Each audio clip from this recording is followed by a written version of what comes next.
शुरुआत में हम पॉल से मिलते हैं, जो एक खाली पड़े घर से कुछ सामान लेकर वहां से भाग रहा है। वह किसी चीज से भाग रहा है और छिप रहा है और जंगल से भागता हुआ एक घर में पहुंचता है। वह दो जुड़वां बेटों का पिता है और इस दुनिया में ऐसे खतरनाक जीव हैं जो रात में बाहर निकलते हैं। उनके जन्म के बाद उनकी मां का निधन हो गया और अब 15 साल बाद पॉल के बेटे बड़े हो गए हैं। पॉल अपने बेटे थॉमस के जंगल से लौटने का इंतजार कर रहा है और जोसेफ घर में है। वह सभी खिड़कियां और दरवाजे बंद कर रहा है और पॉल को चिंता हो रही है क्योंकि अंधेरा हो रहा है। जोसेफ देखता है कि थॉमस आ रहा है और पॉल उस पर देर से आने और गैर जिम्मेदार होने के लिए गुस्सा होता है। वे दोनों घर की ओर भागते हैं और शेष सभी खिड़कियां और दरवाजे बंद कर देते हैं और उनमें ताला लगा देते हैं। पॉल सभी दरवाजों की दोबारा जांच करता है और अपने बेटे से कहता है कि रात के खाने का समय हो गया है और वे ऊपर चले जाते हैं। वे खाने से पहले प्रार्थना करते हैं और पॉल थॉमस से कहता है कि अगर वह फिर से देर से आया तो वह उसे बाहर नहीं जाने देगा। थॉमस कहता है कि वह रोज फार्म में लोगों की मदद कर रहा था और इसलिए देर हो गई और कहता है कि वह सावधान रहेगा। जोसेफ अपने भाई को देर से आने के लिए चिढ़ाता है और वे दोनों एक दूसरे से बहस करने लगे और लड़ने लगे। पॉल ने उन्हें रोका और पूछा कि वे जानवर हैं या इंसान और उन्होंने लड़ना बंद कर दिया। बाद में वे एक दूसरे के साथ शतरंज खेलते हैं और देखते हैं कि उनका कुत्ता रोको उन्हें चेतावनी देने के लिए जमीन खोद रहा है। वे समझते हैं कि कुत्ता उन्हें जीवों से सावधान कर रहा है और थॉमस और पॉल अपनी बंदूक लेकर नीचे जाते हैं। वे देखते हैं कि दरवाज़ा बंद है लेकिन अचानक किसी को जोर से दरवाज़ा पीटते हुए सुनते हैं। वे दरवाज़ा पकड़ते हैं लेकिन देखते हैं कि पीटने की आवाज़ बढ़ गई है और दरवाज़ा टूटने से बचाते हैं। अचानक जीव पीटना बंद कर देते हैं और चले जाते हैं और पॉल कहते हैं कि उन्हें सुबह बाहर से दरवाज़ा चेक करना चाहिए। थॉमस जोसेफ से पूछता है कि वह उनकी मदद करने के लिए नीचे क्यों नहीं आया और जोसेफ कहता है कि उसे पता था कि दरवाज़ा बंद है। वह कहता है कि उसने कुछ नोटिस किया और कहता है कि जीवों ने 3 बार दरवाज़ा खटखटाया। पहली बार दरवाजे की मजबूती को परखने के लिए 10 सेकंड के लिए, दूसरी बार दरवाज़ा तोड़ने के लिए 20 सेकंड के लिए और तीसरी बार 1 सेकंड के लिए और हताश होकर वहां से चले गए। अगले दिन पॉल ने दरवाजे की जांच की तो उसमें कई खरोंचें थीं और वह बुरी तरह डैमेज्ड था और उसने कुछ कीड़ों को देखा। वह डैमेज्ड लकड़ी को बदलने का फैसला करता है और अपने बेटों के साथ लकड़ी काटता है। थॉमस पूछता है कि क्या वह रोज के खेत में जा सकता है और पॉल उसे अपना काम खत्म करने और जाने के लिए कहता है। बाद में जोसेफ अपनी किताब में कुछ बना रहा है और पॉल आता है और पूछता है कि वह क्या बना रहा है। जोसेफ कहता है कि वह बाहर जाकर आसानी से काम करने के लिए एक कार बना रहा है लेकिन इसे शुरू करने में असमर्थ है। वह कहता है कि वह छिपने से थक गया है और बाहर जाना चाहता है और पॉल कहता है कि उसे उम्मीद नहीं खोनी चाहिए और जल्द ही उनकी दुनिया इन जीवों से मुक्त हो जाएगी। पॉल कार की जांच करता है और कुछ तारों को बदलता है और इसे चालू करता है और जोसेफ यह देखकर हैरान हो जाता है। पॉल जोसेफ को ड्राइविंग सिखाने का फैसला करता है और वे कार को बाहर पास की पहाड़ी पर ले जाते हैं। जोसेफ ड्राइविंग की कुछ बुनियादी बातें सीखने में कामयाब हो जाता है और कार चलाने में कामयाब हो जाता है। पॉल उन्हें नदी पर जाने के लिए कहता है ताकि वे पास के घर और नावों से दरवाजे के लिए कुछ उपयोगी चीजें ढूंढ सकें। थॉमस खुश नहीं है क्योंकि वह रोज के खेत में जाना चाहता है लेकिन पॉल उसे अपने भाई के साथ जाने के लिए कहता है। रास्ते में वे दोनों एक दूसरे से बहस करते हैं और थॉमस रोज फार्म जाने का फैसला करता है। वह कहता है कि वह पहाड़ी के पास सूर्यास्त से पहले जोसेफ से मिलेगा और वे अपने अलग अलग रास्ते पर चले जाते हैं। थॉमस फार्म की ओर भागता है और मिस्टर और मिसेज रोज और उनकी बेटी शार्लोट से मिलता है। रोज फार्म में कई लोग एक साथ रहते हैं और थॉमस उनकी मदद करने के लिए यहाँ आता है। वे दोनों एक दूसरे से बात करते हैं और फ्लर्ट करते हैं और शार्लोट थॉमस से उसके साथ आने के लिए कहती है। पॉल टेम्पररी रूप से दरवाज़ा ठीक करता है और जोसेफ नदी पर पहुंचता है और तार का उपयोग करके पुल से नीचे जाता है।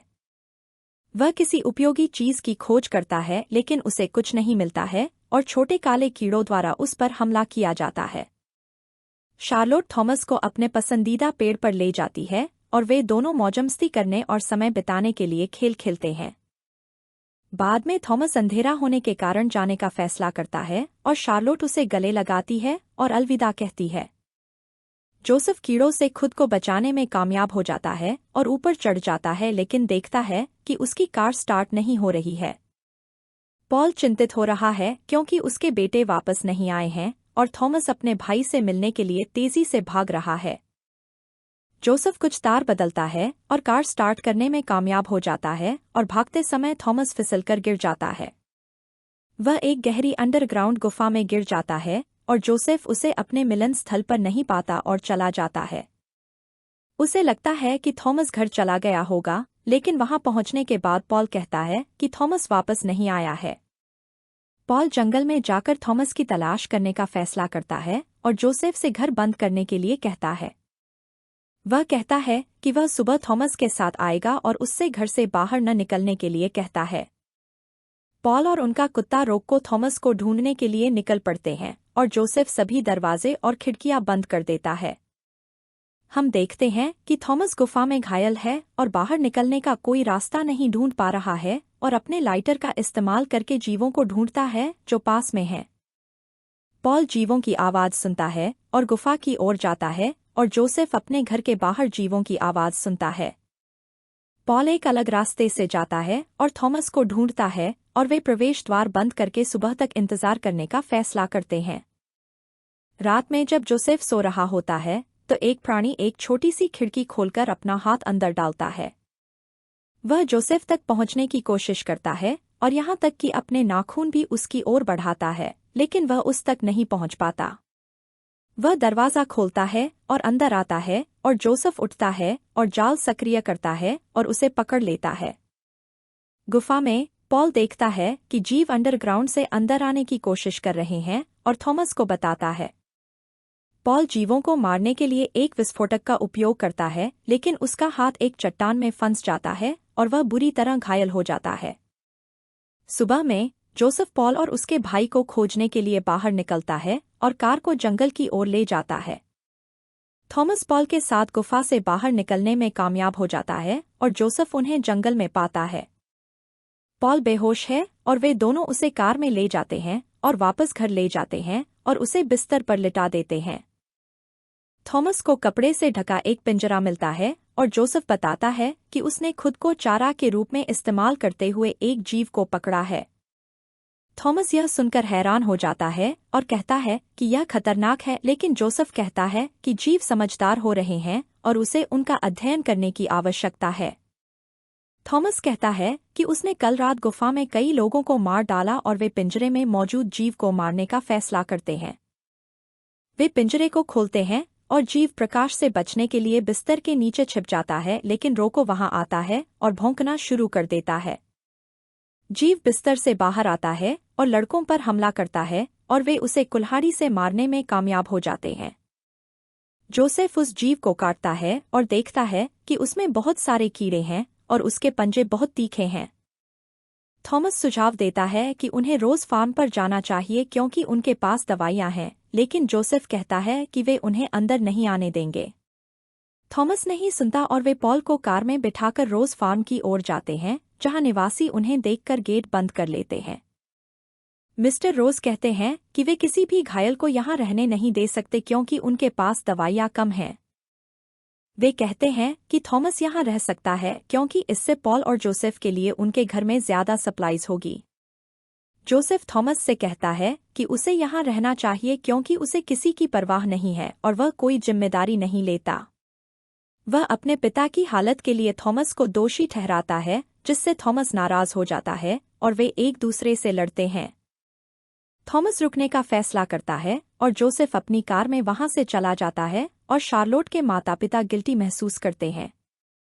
शार्लोट थॉमस को ताकत के लिए कुछ खाने के लिए कहती है और फिर उसे अपने नए कमरे में ले जाती है। वे दोनों एक दूसरे से बात करते हैं और एक दूसरे को चूमते हैं और उसके पिता यह देखते हैं और उसे जाने के लिए कहते हैं। घर लौटते समय जोसेफ देखता है कि भेड़ें बेचैन हैं और जमीन पर कई निशान हैं। वह जमीन की जांच करता है और देखता है कि कोई जीव हरकत कर रहा है और अपना बचाव तैयार करता है।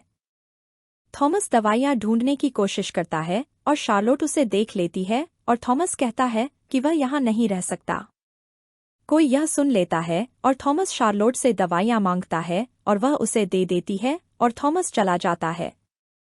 जाते समय थॉमस को एक आदमी रोकता है जो उस पर चोरी करके यहाँ से भागने का आरोप लगाता है। थॉमस बताता है कि उसे शार्लोट से दवाइयां मिली हैं, लेकिन वह आदमी उस पर विश्वास नहीं करता और उसे अंदर आने के लिए कहता है। रात में जोसेफ दरवाजा बंद कर देता है और जमीन में एक बड़ा छेद पाता है जिसे जीवों ने बनाया है। लोग थॉमस को बांध देते हैं और चोरी करने के लिए उसे गोली मारने का फैसला करते हैं, लेकिन अचानक एक आदमी को छेद में खींच लिया जाता है।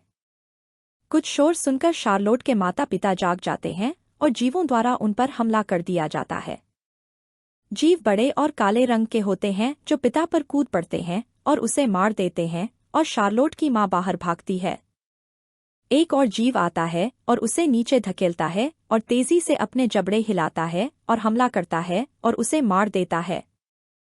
शार्लोट देखती है कि उसके माता पिता मारे गए हैं और जोसेफ उसे खोलने के लिए मदद मांगता है, लेकिन कोई नहीं सुनता। हम देखते हैं कि बहुत से जीव एक बड़े व्हील में खेत में आते हैं और वहां मौजूद सभी लोगों पर हमला करते हैं। अचानक एक जीव थॉमस पर हमला करने आता है, लेकिन शार्लोट वहां आती है और उसे गोली मार देती है और उसे बचा लेती है। वे खेत छोड़ने का फैसला करते हैं और जोसेफ ने छेद को फर्नीचर से ढक दिया है और पॉल की जांच करता है। अचानक जोसेफ कुछ शोर सुनता है और जांच करने जाता है और पाता है कि कोई दरवाजे पर है। वह देखता है कि थॉमस और शार्लोट आ गए हैं और वह उनके लिए दरवाजा खोलता है और देखता है कि वे डरे हुए हैं। वे उसे खेत पर हमले के बारे में बताते हैं और थॉमस उसे दवाइयां देता है और माफी मांगता है। जोसेफ कहता है कि वह अकेले पिताजी की देखभाल नहीं कर सकता और वे देखते हैं कि पॉल होश में है और उसे दवाइयां देता है। जोसेफ कहता है कि जीवों ने छेद खोदे हैं और रात में उन पर हमला करेंगे और पॉल उन्हें लड़ने के लिए कहता है। वे सभी गैरेज में जाते हैं और हमले की तैयारी के लिए बहुत सी चीजें लेते हैं और एक बड़ा बॉक्स भी लेते हैं। वे कई गैसोलीन के डिब्बे लेकर घर के अंदर जाते हैं और जोसेफ कहता है कि उसे अपना जाल तैयार करने के लिए 10 मिनट चाहिए। थॉमस और शार्लोट लकड़ी से दरवाजा ढकते हैं और जोसेफ ने गैसोलीन को जमीन पर डाला। थॉमस ने देखा कि जमीन हिल रही है और जोसेफ ने सिगरेट जलाई और उसे अपने जाल पर रखकर उसे जला दिया। जीव चिमनी से नीचे और छेद के माध्यम से आते हैं और जोसेफ पर हमला करते हैं। शार्लोट ने एक जीव को मारने के लिए अपनी बंदूक का इस्तेमाल किया और वे ऊपर की ओर भागे जहां उनकी मुलाकात जोसेफ से हुई। वह कहता है कि उसे अपना जाल तैयार करने के लिए और समय चाहिए और वे एक कमरे में एक बड़ा बक्सा लेकर गए। पॉल उठता है और शार्लोट से बंदूक लेता है और देखता है कि कई जीव उनकी ओर आ रहे हैं। हर कोई जीवों से लड़ना शुरू कर देता है और पॉल को पता चलता है कि वह सभी को जीवों से नहीं बचा सकता। वह अपने बेटों और शार्लोट को एक कमरे में बंद कर देता है और जीवों से खुद ही लड़ने का फैसला करता है ताकि उन्हें जाल के लिए ज्यादा समय मिल सके। जोसेफ दुखी है और पॉल को दरवाजा खोलने के लिए कहने की कोशिश करता है, लेकिन पॉल नहीं सुनता और उनका बचपन को याद करता है। पॉल, थॉमस और शार्लोट बड़े बॉक्स में छिप जाते हैं और आग की वजह से एक बड़ा विस्फोट होता है। बॉक्स के बाहर मौजूद सभी लोग मारे जाते हैं और वे बॉक्स खोलते हैं और अपनी कार की ओर भागते हैं। वे अपनी कार स्टार्ट करते हैं और वहां से भागते हैं और देखते हैं कि जीवों का एक बड़ा व्हील उनका पीछा कर रहा है। शार्लोट अपनी बंदूक चलाती है और जीवों को मार देती है और अगली सुबह वे वहां से जाने का फैसला करते हैं। वे अपने माता पिता के लिए कब्र बनाते हैं और उनके बलिदान के लिए उन्हें धन्यवाद देते हैं और उनके जैसे अन्य जीवित लोगों को खोजने का फैसला करते हैं। थॉमस और जोसेफ एक दूसरे को माफ करते हैं और गले मिलते हैं और वे शार्लोट के साथ वहां से चले जाते हैं।